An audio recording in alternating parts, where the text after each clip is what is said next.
They say every town has its ghost story. Some small, some large, some whispered by children around campfires, others buried in yellowed newspaper clippings.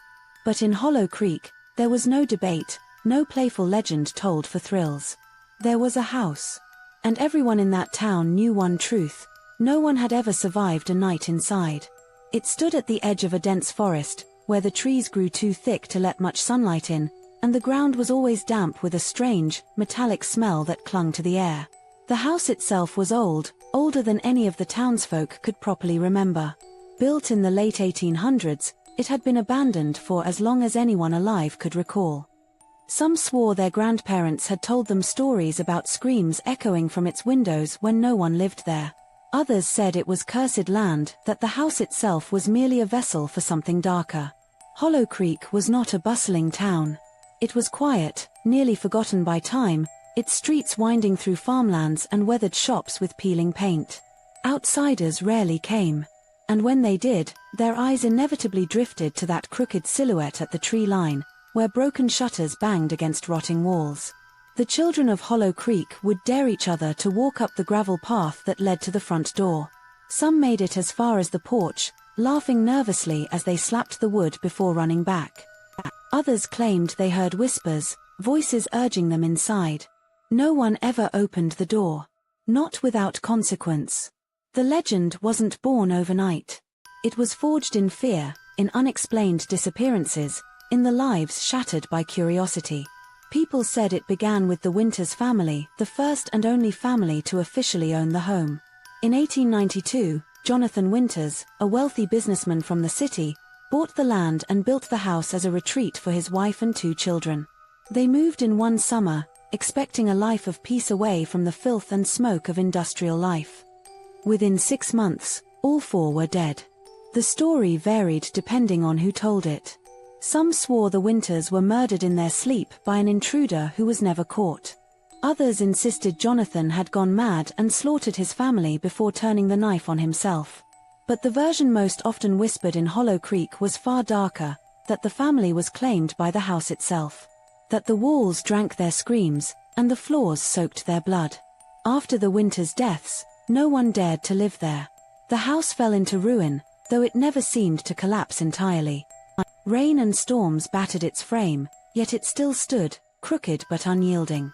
Time gnawed at the paint, the shingles, the wood, but not enough to erase it. Almost as if something wanted it to remain. By the 1920s, the house had become infamous. A handful of drifters, hunters, and curious souls who tried to spend the night inside never came out alive. Those few who stumbled out before dawn were never the same. Their eyes were wild, their hair streaked white, their voices cracked with screams they couldn't seem to stop. None of them lived long after that night. One man, in 1931, was found wandering the woods at dawn, his face blooded, his shirt torn open as though he had clawed at his own chest. When the sheriff tried to question him, the man muttered the same thing over and over until his throat gave out, "They don't let you leave." The sheriff, a practical man, tried to dismiss it as hysteria. But when the man was found dead just 2 days later, his body contorted, his mouth open in a silent scream, the story spread like wildfire. The house wasn't just haunted. It was a predator. Generations passed, and Hollow Creek grew used to living in the shadow of that house. They treated it like a sickness, something you knew was there, but you didn't touch, didn't provoke. Parents warned their children never to go near it. Teenagers, desperate to prove their bravery, still tested their luck, but rarely more than a few steps past the gate. And yet, outsiders came. Every so often, a thrill seeker or a skeptic would roll into town, smiling at the silly country legends. They'd boast in the diner, buy a flashlight from the general store, and head toward the house before nightfall. None of them lasted until morning. What made the legend so enduring wasn't just the whispers, the folklore, or even the tragedies that followed. It was the consistency. No matter the decade. No matter the person. The outcome was always the same. And so the townsfolk gave it a name. A grim little phrase that carried a chill each time it was spoken. They called it the house that no one survived the night in. But legends always have roots. And sometimes, the truth buried beneath them is far more terrifying than the stories. The question was simple. What was waiting inside that house? And why had it been waiting for so long? It began, as most tragedies do, with a sense of confidence. The first documented attempt to survive a night in the Hollow Creek house wasn't made by a drifter or a reckless teenager, it was a deliberate test. In the summer of 1901, nearly a decade after the Winters family's death, a group of 4 men from a nearby town decided to prove the haunting was nothing but superstition. Their names still echo in the old court records: Thomas Greeley, Albert Finch, Samuel Harlow, and Joseph Kent. They were all laborious, hardened men who worked in the mines, men who scoffed at ghost stories and mocked the townsfolk for their childlike fears. They wagered each other a month's wages that they could last until sunrise inside the house. To them, it was a game, a way to show Hollow Creek that the house was nothing more than rotting wood and shadows. They packed lanterns, whiskey, playing cards, and a shotgun in case some lunatic drifter was squatting there. At dusk, they marched up the gravel path, laughing loud enough for half the town to hear. People gathered at the roadside, watching, not daring to follow. No one stopped them. They knew better. The men entered through the front door at 7:46 p.m. The door slammed behind them with a sound so sharp that those outside flinched. One woman later swore she heard the house sigh as they stepped inside. For hours, there was nothing. From the outside, the windows were black, the silence unbroken. Midnight approached, and the small crowd that had lingered drifted away. But a handful of witnesses, mostly younger boys, remained hidden among the trees, determined to catch the men stumbling out in defeat. What they saw instead was terror unfold. At 12:17 a.m., the first scream rang out. Not a playful shout or drunken laughter, but a raw, human scream that clawed its way into the night. The boys froze. Then came another, followed by the sound of shattering glass. Someone was hurling furniture against the walls inside. The boys ran into town, shouting for help. By the time the sheriff arrived with 2 deputies, the house had gone silent again. They circled the property with lanterns, calling the men's names. No answer. When they forced the door open, what they found became the foundation of the house's legend. The lanterns revealed a scene of chaos. Chairs overturned. The table split in 2. Cards scattered like leaves across the floor. The shotgun lay bent in half as if something had twisted it with inhuman strength. But the men were gone. Or rather, 3 of them were gone. Only Joseph Kent remained, slumped against the far wall of the parlor. His eyes were open, wide and glassy, fixed on something no one else could see. His mouth hung ajar, teeth chattering though the air was warm. The sheriff thought he was still alive until one deputy tried to lift him and recoiled. Joseph's body was ice cold. The coroner would later note that Joseph had no visible injuries. No blood. No wounds. But his heart had stopped hours before, sometime around midnight. His face was twisted into a mask of pure, unrelenting horror. The other 3 men were never found. Not inside. Not in the woods. Not in the river a mile away. Their disappearance was never solved. And yet, witnesses outside the house reported something peculiar. A boy named Henry Dobbins, only 11 at the time, swore he saw shapes in the upstairs window just before the sheriff arrived. They were there, he said. All 4 of them. Just standing. Watching us. The adults dismissed him. But Henry never changed his story. Even on his deathbed in 1962, he whispered to his nurse, "They were in the window. I know what I saw." The official report listed Joseph Kent's cause of death as cardiac arrest, brought on by extreme fright. The other 3 were declared missing persons. The file was closed, though the sheriff privately admitted to his wife he believed something inside that house swallowed them whole. After that night, no one in Hollow Creek laughed at the legend again. The house was different now. It wasn't just cursed land or a tragic story, it was proven. A place where men entered and never returned. A place where the bravest souls could be reduced to screaming shadows. And though the town swore to stay away, the story spread beyond Hollow Creek. Each retelling carried with it a challenge, a dare. Outsiders began to come, hungry to test the myth. Some were fools. Others were desperate for fame. But the house never cared who they were. It only cared that night was coming. And once the door shut behind you, it never let go. If the house was a predator, then its voice was memory. Those who dared step across its threshold claimed it spoke in echoes, snatches of the past, fragments of lives long gone, the whispers of those who never walked out alive. The earliest survivors, few as they were, described hearing footsteps in the rooms above them, even when the floors sagged with rot and dust thick enough to prove no one had been there in decades. They spoke of doors creaking open on their own, of the sound of children laughing faintly in the halls. Yet no one ever saw a child. One man in 1919, a traveling preacher named Elijah Cross, claimed he had lasted nearly half the night before fleeing. He spoke to a crowd in the town square, his voice trembling, his eyes sunken. "They spoke to me," he muttered. "Not in words I could answer, but in my own mother's voice. They called my name, told me to come upstairs. When I prayed, the voices changed. They laughed." He left Hollow Creek the very next morning, never to return. But the most chilling accounts didn't come from outsiders. They came from those who had lived closest to the house their entire lives. A farmer named William Holbrook, whose land bordered the property, often complained of sounds drifting across the fields at night. Low moans, like someone in pain. Sometimes frantic banging, as if fists pounded against the boarded windows, begging to be let out. Holbrook's wife reported that on moonless nights, she could hear a woman crying a broken, hollow wail that carried through the trees. Once, she swore she heard the words, though faint, "It's still inside." The sheriff brushed it off as imagination, but other neighbors admitted they'd heard similar things. And then came the photographs. In 1947, two young men from the city brought with them a camera. They laughed at the locals' warnings, determined to capture proof that the stories were nothing more than superstition.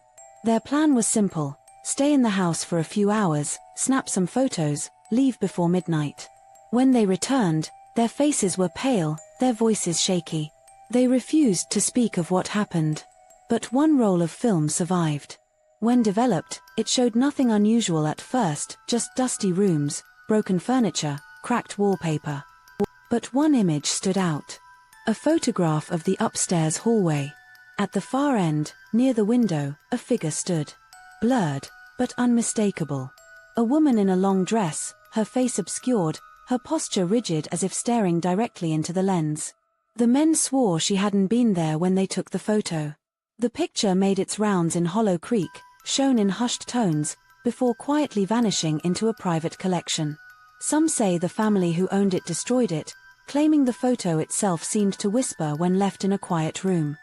As the decades passed, the echoes only grew louder. Each attempted stay in the house added new voices to its chorus.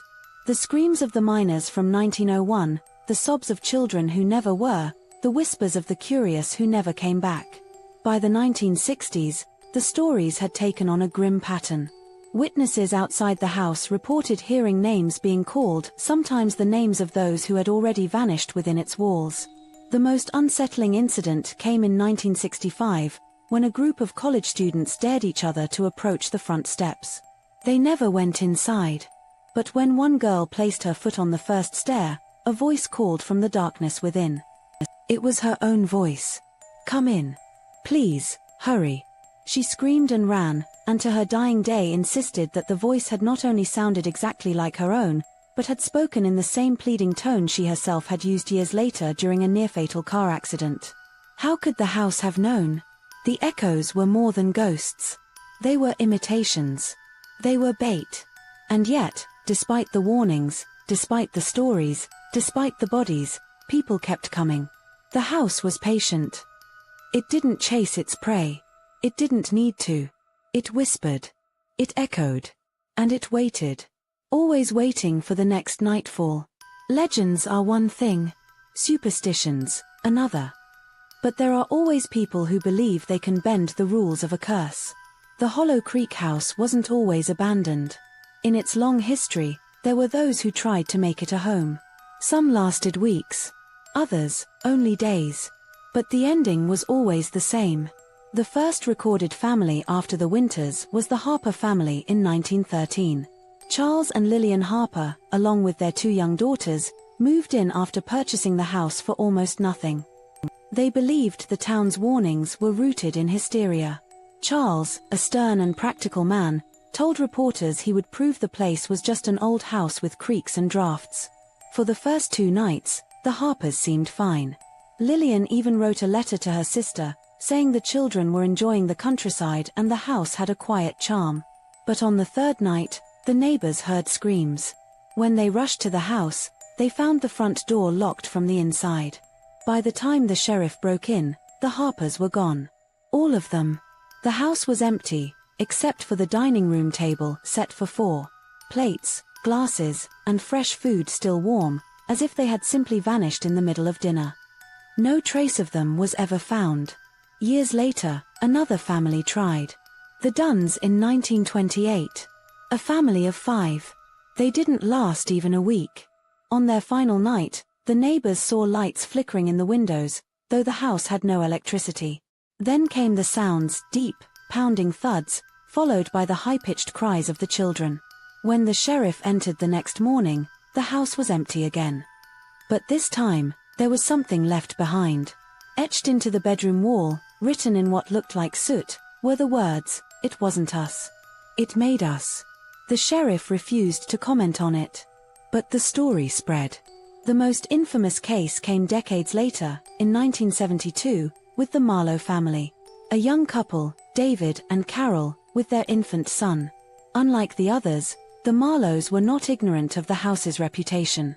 They knew the stories. They had even read the newspaper clippings. But David was stubborn. He told locals he wanted to prove the haunting was a lie. He wanted to make the house livable again. For several weeks, it seemed he might succeed. The couple painted over the peeling wallpaper, replaced broken windows, even planted flowers along the front porch. They laughed when locals asked if they were scared. They threw dinner parties, daring neighbors to come inside. Most refused. But those who did, noticed things. A coldness in the rooms, even in summer. The way the baby would stare at empty corners and laugh or cry suddenly, for no reason. The strange hum in the walls at night, as though the house itself was breathing. Then came the night of October 14th. Neighbors heard nothing unusual that evening. No screams. No shouts. Nothing at all. But the next morning, the house stood silent, the door ajar, the flower pots shattered across the porch. Inside, the Marlowes were gone. The baby's crib was overturned, the blankets shredded. On the kitchen wall, scratched into the plaster, was a series of lines. 4 tallies, and then a 5th, struck hard enough to break the surface. Like someone, or something, had been keeping count. The case made headlines. Paranormal investigators descended on Hollow Creek, journalists wrote long pieces about America's most haunted house, and curious thrill-seekers drove in by the dozens. But none of them stayed. They came, they looked, they left. Because the Marlowes were the last family to ever attempt living there. From that point on, Hollow Creek accepted the truth. The house wasn't just haunted. It was hungry. And anyone foolish enough to make it their home would only feed it further. It was no longer a place no one survived the night in. It was now a place no one could live in at all. And yet, despite the tragedies, despite the warnings, there were always those who thought they could outwit the curse. Skeptics, investigators, and thrill-seekers. And what happened to them was even worse. By the 1980s, the Hollow Creek house had become more than a local legend. It was a challenge. Paranormal investigators, skeptics, and thrill-seekers from across the country came to test their luck. Some sought proof of life after death. Others wanted fame. A few, perhaps, were simply drawn by something they couldn't explain. But the outcome never changed. One of the earliest groups was a pair of self-proclaimed ghost hunters in 1983, Frank and Leonard Grayson. Brothers, both in their 20s, full of bravado and dismissive of the townsfolk warnings. They carried with them tape recorders, motion sensors, and cameras. They told a reporter they intended to stay the entire night and debunk this fairy tale once and for all. What they left behind was their equipment. At dawn, the sheriff found their car still parked in the driveway, their bags on the porch. Inside the house, the only evidence of their night was a single tape recorder, still running. The tape captured hours of silence, punctuated by nervous chatter and laughter. But just after 1 a.m., the laughter stopped. The recording picked up footsteps. Too many. More than just two people. The brothers' voices grew tense, whispering. They asked, "Who's there?" No reply. Then came a sound, a long, dragging noise, like fingernails down the wall. One of the brothers cursed. The other began to pray. And then, the voices shifted. On the tape, you can hear them speaking. But their words are wrong. One of them mutters, "Let's get out." But it isn't his voice. It's the other brother's. Moments later, the second speaks, but now in the first brother's voice. As if the house had stolen them, even while they still lived. The final 30 seconds are screams. Then silence. Neither Frank nor Leonard was ever found. Not all were amateurs. In 1991, a team of 5 researchers from a university's parapsychology department arrived. They called themselves scientists. Rational men and women. They set up cameras, microphones, and heat sensors, determined to capture quantifiable proof. The next morning, 3 of them were missing. The 2 who staggered out were not the same. Both were alive but incoherent, muttering fragments of sentences, their eyes darting to corners no one else could see. One was committed to an asylum, where he gouged out his own eyes within weeks, claiming, "They're still looking at me." The other never spoke again, wasting away in silence until her death just a year later. Their footage survived. Most of it was static, corrupted beyond use. But in one clip, just one, you can see a figure pass between the cameras. Not a person. Not even human in shape. A dark, crooked silhouette, as though the walls themselves had peeled away and walked. The university buried the findings, calling the case inconclusive. But Hollow Creek knew better. Then came the thrill seekers. The daredevils who wanted a story to tell, who wanted to stand against the legend and laugh. In 1998, 3 teenagers broke into the house with beer and sleeping bags. Only one made it back out.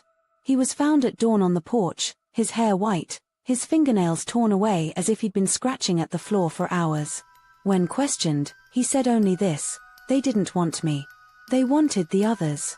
The bodies of his 2 friends were never recovered. By now, the pattern was undeniable. The house did not kill indiscriminately. It chose. Some it consumed. Some it released, broken, to spread its story. Every investigator, every skeptic, every fool who dared to step inside became part of something larger. A collection. A growing echo. The locals stopped calling it haunted. They began to call it alive. And the real question was no longer if the house killed. It was why. What had taken root inside its walls? What crime, what sin, what secret had stained it so deeply that it could never let go? To answer that, one would have to dig beneath the surface. Beneath the floors. Beneath the foundation itself. And what they found there explained everything. By the turn of the millennium, the Hollow Creek house was more than a cursed landmark. It was a wound. Generations of whispers, vanishings, and unanswered screams left the town hollowed by fear. But it wasn't until someone finally dug into its past, literally, that the true scope of the horror came to light. It began with Sheriff Daniel Madsen in 2003. Unlike his predecessors, Madsen wasn't content with dismissing the house as bad luck or old ghosts. He was pragmatic, methodical, and deeply unsettled by the number of missing persons tied to the property. Files stretching back over a century filled his office. Too many for coincidence. Madsen ordered a quiet investigation. Ground-penetrating radar was brought to the site, discreetly, at night. The results chilled even the most skeptical technicians. Beneath the house, the earth was disturbed layer upon layer of irregular voids, as though the ground had been dug and refilled many times over. When excavation began, the truth surfaced. Beneath the floorboards of the parlor, just a few feet below the soil, they uncovered bones. Not a few. Not a skeleton or 2. Dozens. Dozens upon dozens.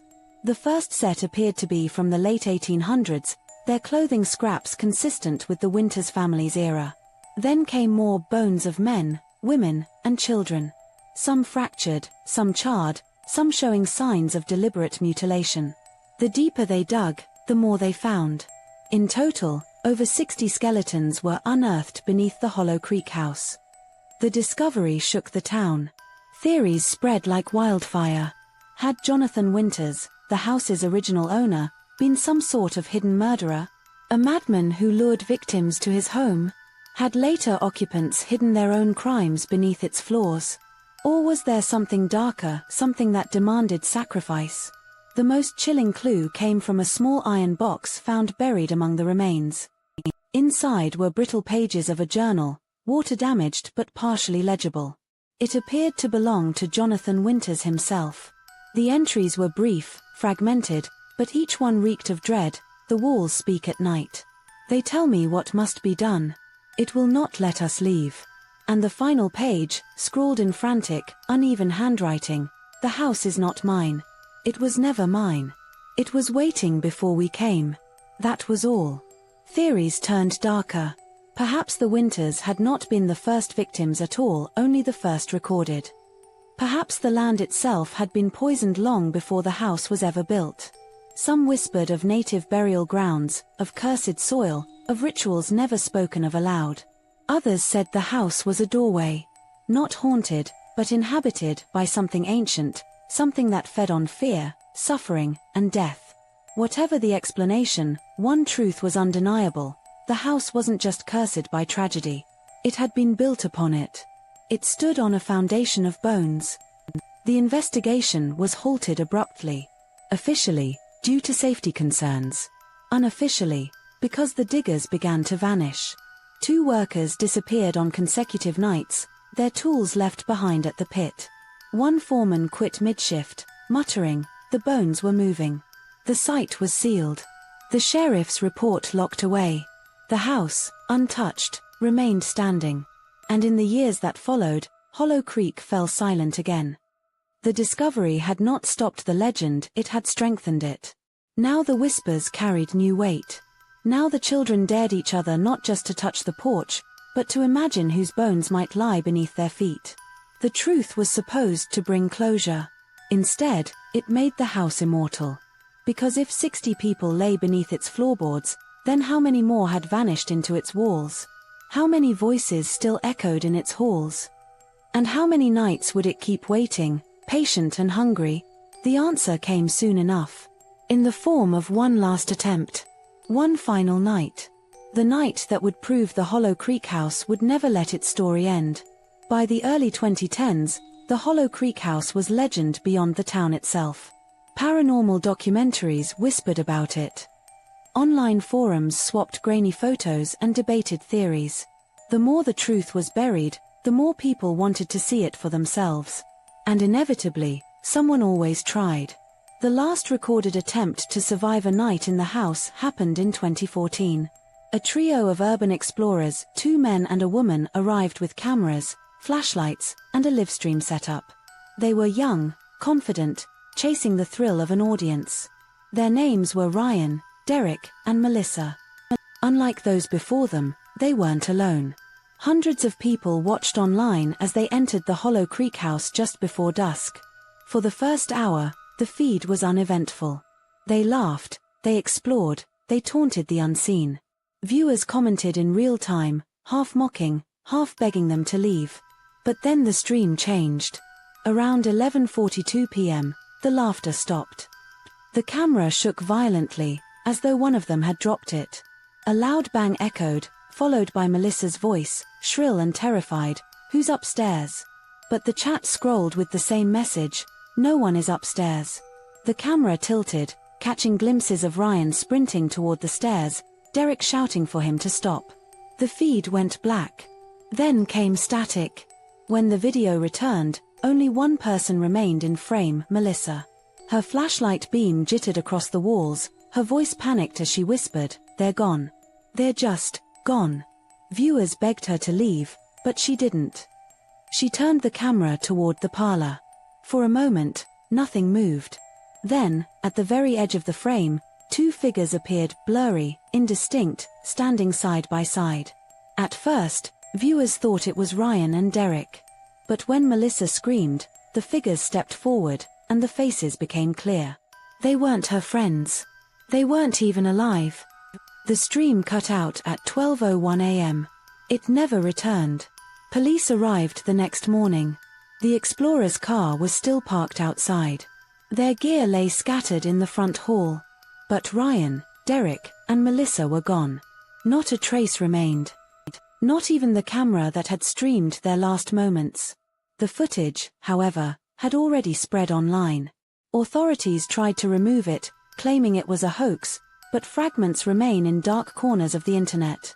Blurry stills of the parlor. Melissa's final, wide-eyed scream. And those two figures in the shadows, faces pale and watching. After 2014, no one officially entered the house again. The town sealed the property, erected warning signs, even threatened trespassers with arrest. But the house was never demolished. No bulldozer touched it. No fire was set. Because the truth terrified them more than the legend, what if destroying the house didn't end it? What if it only released what was inside? And so, the house still stands. Crooked. Waiting. Watching. It does not chase. It does not beg. It simply endures. And though decades have passed, though the world outside has changed, the Hollow Creek house remains what it has always been, a place no one survives the night in. But perhaps the most unsettling part is not what happened within its walls. It is this: the house is patient. The house remembers. And the house is still there. Waiting for the next knock at the door. Waiting for the next fool who thinks the past cannot touch them. Waiting,